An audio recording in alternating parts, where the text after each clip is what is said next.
Salve, meus amigos. Bom dia, boa tarde, boa noite, boa madrugada para quem estiver estudando de madrugada. Chegamos aí ao primeiro conceito da dinâmica, né? Largamos a cinemática, largamos o movimento e agora vamos falar sobre a origem, quem dá origem ao movimento, tá legal?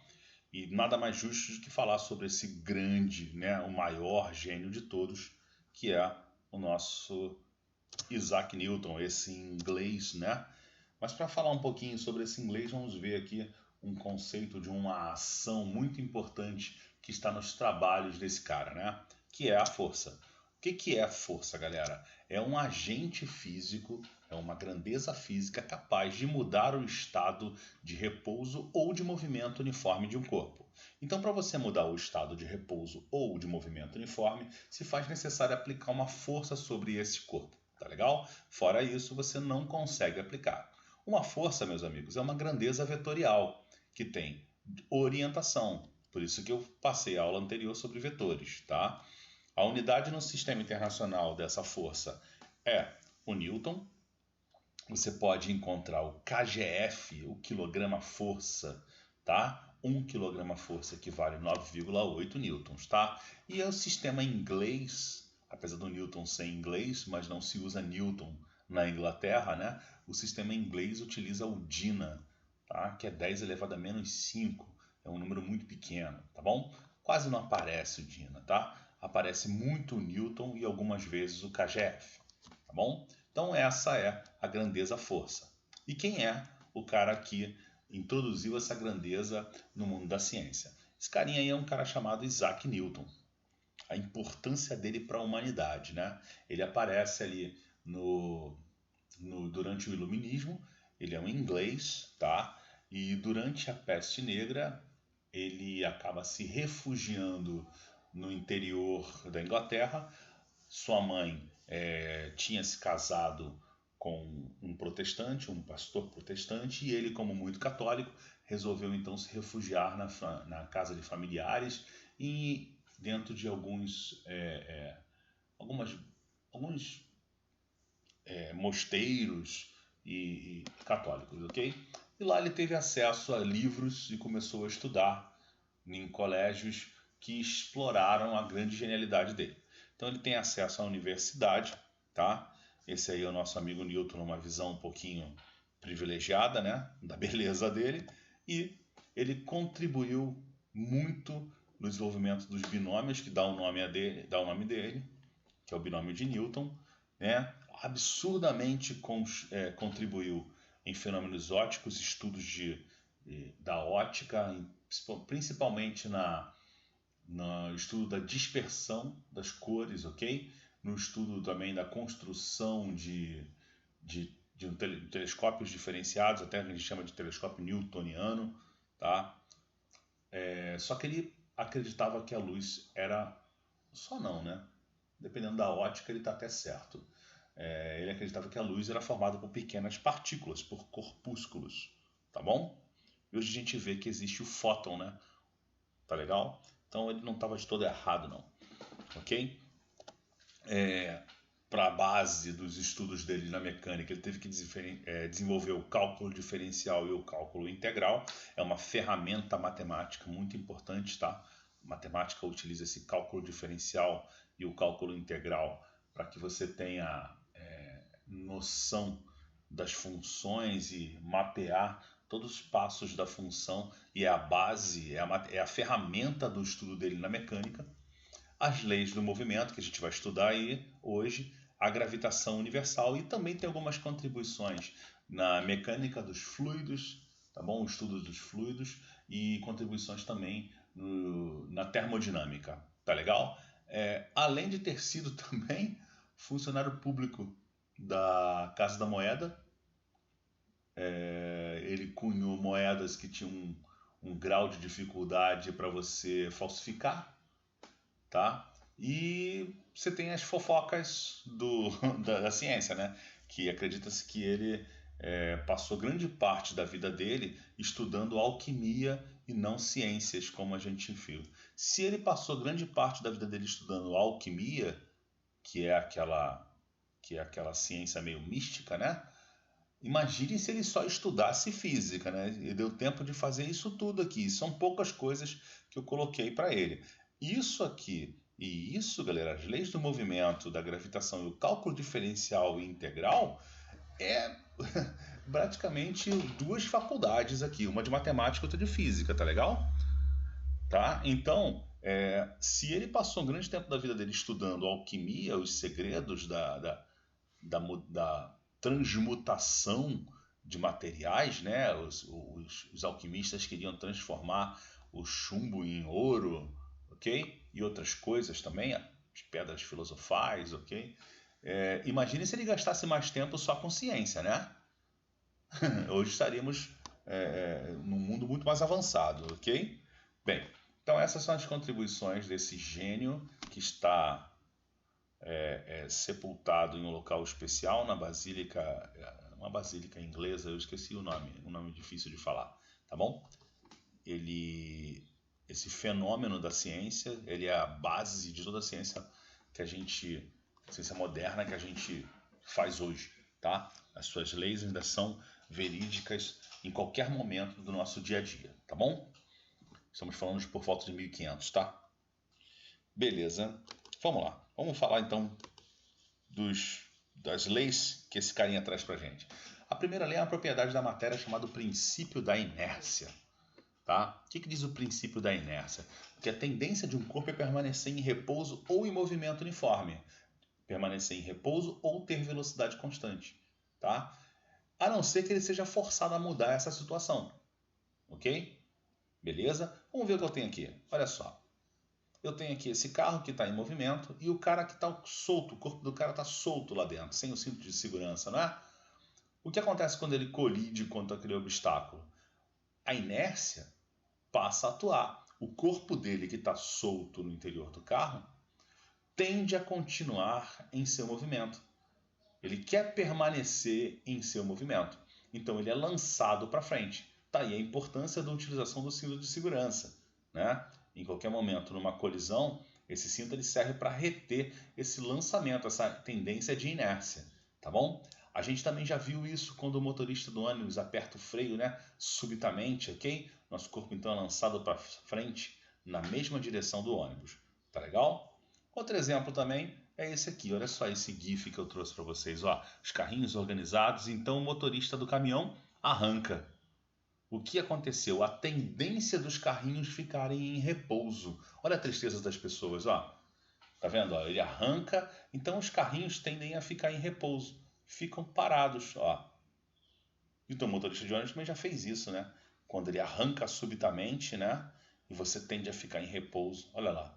O legal são as pessoas. Ó, o rapaz fica ali transtornado, chega a amiga, ela chega a se ajoelhar. Olha, meu Deus do céu. Vamos lá, galera. Então, nós temos os dois princípios da inércia aí acontecendo. Um corpo tendendo a ficar em movimento e outro corpo tendendo a ficar em repouso, tá bom?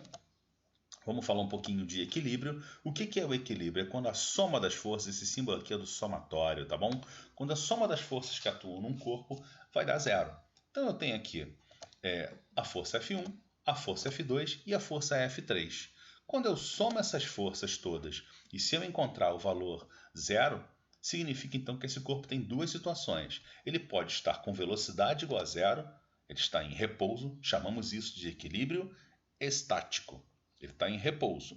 Ou ele pode também estar em equilíbrio dinâmico, quando a aceleração dele é igual a zero. Um corpo com aceleração zero se move em movimento uniforme, MU. Se move com velocidade constante. Então, equilíbrio estático, o corpo, a soma das forças deu zero. Eu tenho duas situações: equilíbrio estático, quando o corpo está parado, e equilíbrio dinâmico, quando o corpo se move, mas com velocidade constante. Tá legal? Com movimento uniforme. Ok? Então, todos esses conceitos partiram do princípio da inércia. Tá legal, gente? Foi? Beleza? Vamos mudar um pouquinho? Legal, né? Fica aí com a tristeza do pessoal ali, ó. Ok, moçada, vamos falar então da segunda lei, que é o princípio fundamental da dinâmica, que diz que o seguinte, a resultante das forças sendo diferente de zero, nós vimos no slide anterior que se eu somar as forças e você ter valor igual a zero, o meu corpo tem duas situações, equilíbrio estático ou equilíbrio dinâmico.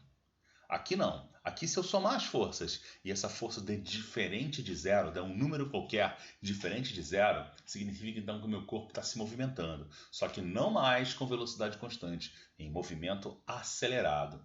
Tá legal? Então, o princípio fundamental da dinâmica diz que, havendo força resultante sobre o corpo, havendo força diferente de zero sobre o corpo, o meu corpo se move acelerado. Então, para calcular essa força resultante, é só pegar a massa do corpo e multiplicar pela aceleração dele, tá? Então eu tenho ali, ó, se eu tenho objetos de massa pequena, o que vai acontecer com a aceleração? Vai ficar uma aceleração muito grande, tá legal?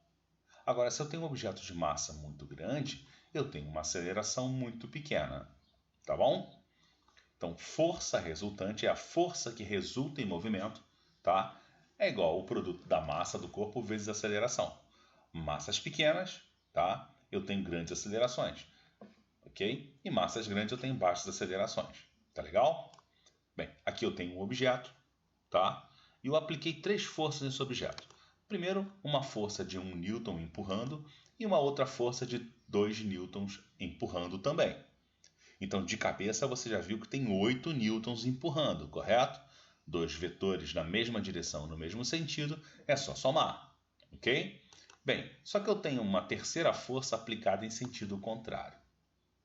Tá legal? Então, eu tenho 8 newtons empurrando e 4 newtons prejudicando, atrapalhando, tá? Então, quem está atrapalhando leva um sinal negativo. Então, quanto vai ser a força resultante, a força que resulta da interação dessas três? Que é esse cara aqui, ó. Ok? Como é que vai calcular? Vou pegar 5 e 3 que estão na mesma direção, no mesmo sentido, e vou diminuir da força que está em sentido contrário. Tá legal? Então, você vai ter 5 mais 3, 8, menos 4, 4. Então, quer dizer que essas três forças aqui tem força, elas são representadas por apenas uma. E quem é essa única força? É a força resultante. Tá legal? E para onde essa força resultante vai empurrar esse bloco? Esse bloco quer se mover, né, para uma direção vencedora. A interação entre essas forças vai gerar uma força resultante de 4 newtons que tem uma tendência de empurrar esse bloco. A minha força resultante herdou as características da força de maior intensidade. Então esse bloco, ele está pensando o quê? Ele está pensando, eu estou com 3 forças atuantes sobre mim. Não. Para este bloco, apenas uma única força está atuando. E essa única força, ela tem valor de 4 newtons. Então você acabou de descobrir a força que faz esse bloco se movimentar. Não é a força 1, nem a 2, nem a 3. Quem faz esse bloco se movimentar é a força resultante, é o resultado das interações entre as forças anteriores. Tá legal? Então eu já sei o valor dessa força. Ela vai ser igual a 4. Tá legal? Então eu tenho que somar as forças que estão atuantes no corpo para encontrar a força resultante. Mas Fábio, você diminuiu a força 3. Diminuí porque ela estava em sentido contrário. Tá legal? Então tá aqui, ó, sentido contrário. Ok? Então, é assim que você calcula a força resultante, que é a força resultante da segunda lei de Newton. Ok? Beleza? Maneiro, hein? Vamos pro próximo? Bem, vamos dar fins aí falando sobre a terceira lei de Newton, que é o princípio da ação e reação. O que isso quer dizer? Que para toda ação, toda força feita sobre um corpo, o corpo então sofre uma reação, tá? Então, se eu estou pisando sobre a Terra reage fazendo uma força sobre o meu corpo, tá bom? Então, para toda ação requer uma reação. Então, não existe uma força sozinha. Quando você aplica uma força na parede, a parede reage fazendo uma força sobre você. É por isso que as construções, a construção civil, estuda muito essas forças de reação, né? Se você faz, por exemplo, uma força no solo, o solo reage fazendo uma força contrária, mantendo a sua casa de pé, ok? Seu prédio aí de pé, Tá legal? Então, para toda ação, requer uma reação. Essa reação tem a mesma intensidade. Então, se eu faço 5 newtons de força, a reação sobre mim também vai ser de 5 newtons. Tá legal? Tem a mesma direção. Se eu faço essa força na horizontal, eu vou receber uma reação na horizontal. Se eu faço uma força na vertical, eu vou receber uma ação também na vertical. Só que as forças têm sempre sentidos contrários. Importante saber isso, que você vai usar isso até lá no terceiro ano, tá bom? Então, para toda ação, você tem uma reação de mesma intensidade e de mesma direção. Porém, essas forças são sempre opostas, são sempre contrárias umas às outras. Tá legal? Então, esse é o princípio da ação e reação. Tá ali, ó, o exemplo que eu falei, né? Você faz uma força no solo, que é a flecha vermelha, o solo reage sobre você, né? Fazendo ali a nossa flecha azul, ok? Por isso que você consegue, por exemplo, até saltar. Quando você empurra a terra para baixo, a terra faz a mesma força sobre você, só que para cima, ok? Então esse é o para-ação e reação acontecendo. Tá legal? Bem, muito importante saber que o para-ação e reação acontecem em corpos diferentes. A ação é o pé sobre a terra. A reação é a terra sobre o pé. Então, a ação quem sente é a terra. A reação quem sente é o pé. Ok? Então, são corpos diferentes que sentem essas forças de ação e reação. Tá legal? Por isso que elas nunca vão se anular. Tá legal? Nunca anule um para ação e reação. Tá bom? Bem, tem a mesma intensidade, a mesma direção, como eu já disse, tem sentidos opostos e atuam em corpos diferentes. Tá legal? Bem, tá aí um exemplo do paração e reação. Olha só, coitado desse professor, né?